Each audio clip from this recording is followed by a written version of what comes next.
আসসালামু আলাইকুম। সবাই কেমন আছেন? আলহামদুলিল্লাহ আমিও ভালো আছি। একটু টক দই আর একটু আদা বাটা আর ফুড কালার দিয়ে রোস্টটা ভালো করে মেখে নিয়েছি। দেখেন অনেক সুন্দর করে মাখতে হবে। এখন মাখানো শেষ, তাকে ঢেকে দেব।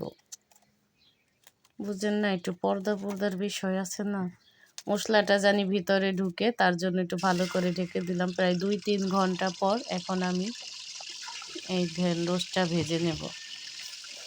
কে কোথায় থেকে দেখছেন, কে কেমন আছেন, কার কেমন ঈদ কাটলো, একটু দয়া করে কমেন্টে জানাবেন। এই তো আপনাদের সাথে কথা বলতে বলতে আমার রোস্টটাও ভাজা হয়ে গেছে, এখন তুলে নেব। আমার তো ঈদটা অনেক ভালো কাটছে, কারণ সবাইরে নিয়ে ঈদ করার মজাটাই আলাদা। রান্না বাড়া, সবার সাথে গল্প করা, একসাথে খাওয়া, অনেক ভালো লাগলো। এই তো আবারও ভাজার জন্য রোস্ট দিয়ে দিলাম। এই ভাজা হয়ে গেছে, আবারও উঠিয়ে নেব। রোজার মাসটা অনেক ভালো ছিল, আমার রোজার মাস অনেক ভালো লাগে, অনেক।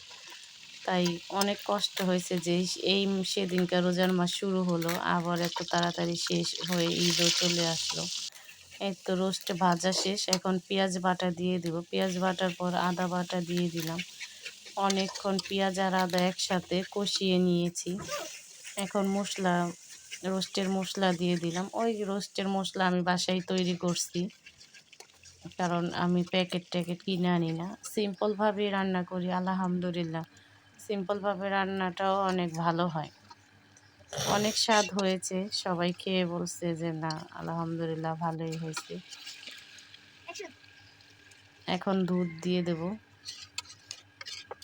আমি টক দইও দিয়েছি, দুধও দিয়েছি। এই দুধের মধ্যেই আমি রোস্টটা একটু ভালো করে নেব, কারণ ভাজার সময় রোস্টটা সিদ্ধ হয়ে গেছে অলরেডি। এখন কাঁচামরিচ আর অল্প পরিমাণে একটু চিনি দিয়ে দেব। দেখেন রোস্টার কালারটা অনেক সুন্দর হয়েছে। হালকা একটু গুঁড়া দুধও দিয়ে দিলাম, একটু গ্রান যেন আসে।